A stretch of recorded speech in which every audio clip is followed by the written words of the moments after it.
Today, we're diving deep into the BitCraft housing system. This update is going to let you build your home, decorate, and stash your loot. I am very excited for the housing update. I know a lot of my community has been wanting it. I think it's going to be a great addition to the game, especially from a settlement owner perspective. I run a settlement called Tavern Hearth. We are the Empire Tavern Hold, and we're about to hit tier 6. So implementing player housing and keeping a lot of people in our settlement, it's going to be great. It's going to give us a lot of cash. We'll get more into that in a few, but let's go ahead and dive on in. The housing system is tied to your construction skills, so you can jump in as early as level 2.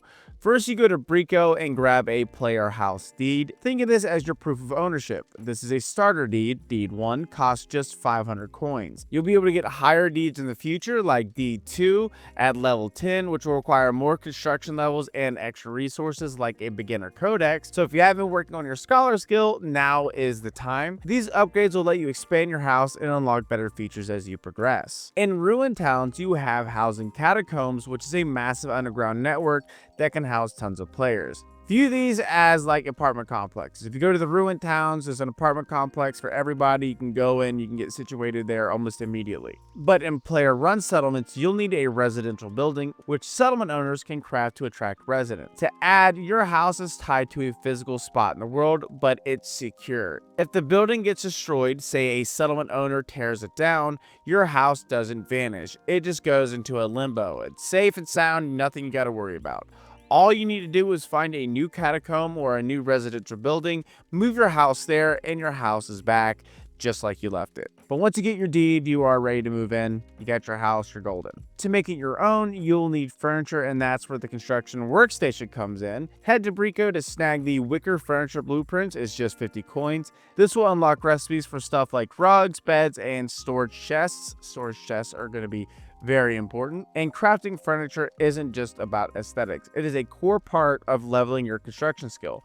Plus, you can sell extra furniture to other players or turn it in for tasks to earn rewards. But the best thing is the storage, like I just said. You can build powerful storage, but they can only be placed inside your house. There is no building storage units and then placing them outside, which I guarantee a lot of people are going to try. There is a permission system where you decide who gets to go inside your house. There are 6 roles to play with. There is owner, obviously that's you, and it's non-transferable. There is co-owner, which is someone that gets to live with you if you want. They get near full access, except they can't move your house or boot other co-owners. Then there is builder. They can place or remove furniture. Inventory lets someone use your storage. Be very careful of that one. We keep getting ninja looted over here at Tavern Hold. Visitors allow folks to check out your homes, and then there is no access, which is a blacklist for unwanted guests. Just ban people outright. You can set permissions for individual players or for everyone. Anyone with visitor access can pop in, and if someone's not on your list, they can request access to the Catacomb directory or the settlement directory.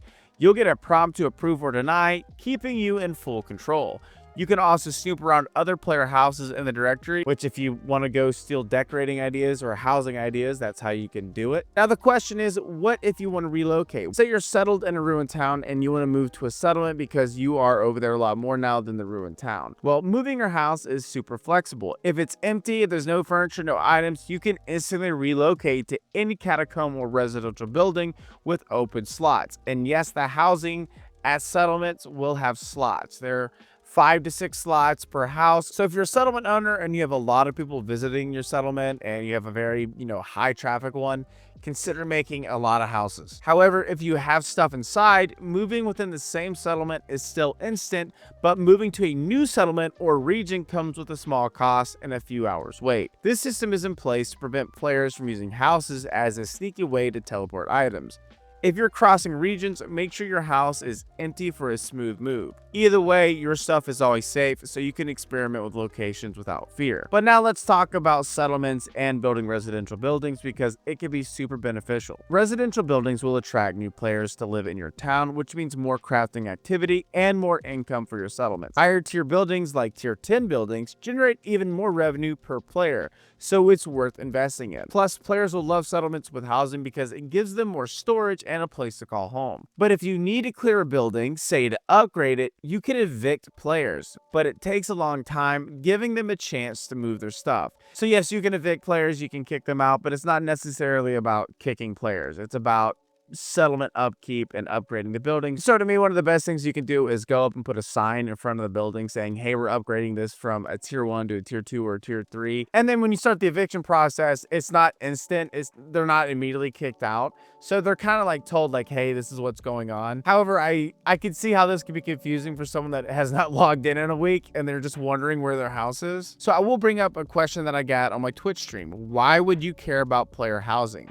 For me, it's the storage and being a settlement owner. However, a lot of players come from cozy games or want a cozy MMO and they love decorating. Another great thing is you can take a break for a month or a year and your house is still there waiting for you. It is a long-term project to chip away at, whether you're a solo player or a settlement player. But the BitCraft team's not stopping there. They're planning functional furniture. Think crafting stations exclusive to houses, items that give temporary buffs, or even beds tied to the teleport home system.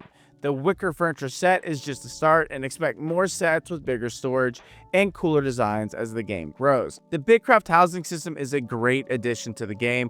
It is easy to start, safe from loss, and gives every player a personal space to build. And just to add to this, a lot of people that play BitCraft are actually like cozy gamers and cozy MMO gamers. A lot of them actually came over from Palia, and Palia is another game that I absolutely love. I think it's a fantastic game, but one of the biggest features in there is player housing and decorating your home. So this is going to please a lot of the cozy MMO players that are coming over and playing BitCraft. But yeah, and on top of that, they can do a lot of things with player housing. One, they can even add pet beds for people that are in tamer guilds, which I am involved in a tamer guild. We love to catch pets in games, and we like different types of mounts. That is something that I love. So that would be a great addition. But yeah, that's player housing. I'm very excited for it. Are you guys excited for player housing? And if so, what features would you like to see added to player housing? Let me know in the comments down below. But while you guys are down there commenting, be sure to subscribe and turn on that notification bell so you know when to upload a video. If you know the exact moment to upload a video, be sure to join the Discord. The Discord is a super happy, friendly, and welcoming community. And if you're watching this right now, this very second, there's a chance that I'm streaming on Twitch. Twitch.tv/Perzival. I stream Tuesdays, Thursdays, and Fridays at 11 a.m. Eastern Standard Time. If you guys like podcasts, like true crime podcasts, I got one of those. It's called What Dwells Beneath. It is a true crime and paranormal podcast. It is me in a more serious light, less jokey, more stabby. You can check that out on Spotify and Apple Podcasts. Also, I'm going to be the official host of BitCraft's podcast. We're going to be releasing that very soon. And be sure to check out all my socials. I have X, Instagram, all that. Yeah, it'll all be in the link down below. But that's the video, and I'll catch you guys in the next one. Bye!